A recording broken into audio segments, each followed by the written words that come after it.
মিষ্টির দোকানে যে খাজাটা পাওয়া যায় সেটা খেতে কিন্তু আমরা সবাই পছন্দ করি, আর সেই খাজাটাই আজকে আমি বাড়িতে বানাবো। আর কতটা সহজভাবে বানাবো আর কত তাড়াতাড়ি বানানো হয়ে যায় সেটাই দেখতে থাকুন।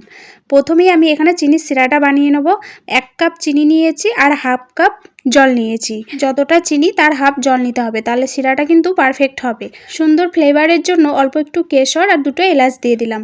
এবার চিনির সিরাটা আমার পুরোপুরি রেডি হয়ে গেছে। হাতে করে একটু দেখে নিলাম, চিপচিপে ভাব হয়ে গেছে, তার মানেই সিরাটা আমার পুরো রেডি। আমি 1 কাপ আটা নিলাম আর অল্প একটু নুন আর 3 চা চামচ তেল দিয়ে দেবো। দিয়ে ভালো করে মেখে নিতে হবে। যত ভালো ময়াম দেওয়া হবে তত খাজাটা খাস্তা হবে, খেতেও অনেক সুন্দর হবে। খুব ভালোভাবে কিন্তু ময়াম দেওয়া হয়ে গেছে, দেখুন, দেখতেই পাচ্ছেন। এবারে আমি অল্প অল্প জল দিয়ে ডোটা মেখে নেব। আমি এখানে আটা দিয়ে করছি, আপনারা চাইলে ময়দা দিয়েও করতে পারেন। আমি ভালো করে অল্প অল্প জল দিয়ে মেখে নিলাম, তারপরে অল্প একটু তেল দিয়ে এটাকে আরও একবার মেখে নিচ্ছি। খুব সুন্দরভাবে মাখা হয়ে গেছে। এবারে এর মধ্যে আমি কর্নফ্লাওয়ার দিচ্ছি। কর্নফ্লাওয়ার দেওয়ার পরে এইভাবে চেপে চেপে দিচ্ছি। কর্নফ্লাওয়ারটা দিলে একটু গায়ে লেগে যাবে না, খুব সুন্দর হবে।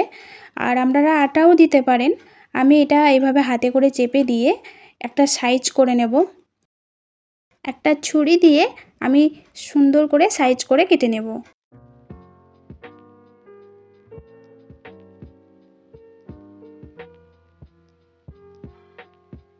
আমি ঠিক এভাবে কেটে নিলাম। এবার এগুলোকে আমি ভেজে নেব তেলের মধ্যে। লো টু মিডিয়াম আঁচে আমি এগুলোকে ভেজে নিচ্ছি উল্টে পাল্টে ভালো করে।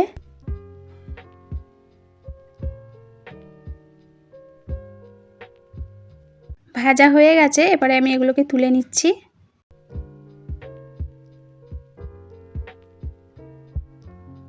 চিনির শিরার মধ্যে দিয়ে দিলাম। এবারে ভালো করে মেখে নেব। আরও কয়েকটা ভেজে নিয়ে এইভাবে দিয়ে দিলাম। 5 মিনিট এভাবে রাখলেই হয়ে যাবে। তারপরে দেখুন কতটা সুন্দর মিষ্টিটা আমার রেডি হয়ে গেছে। এবারে ওপর থেকে আমি কিছুটা কাজু বাদাম গ্রেট করে দিয়ে দিলাম, দেখতে ভালো লাগবে সেজন্য।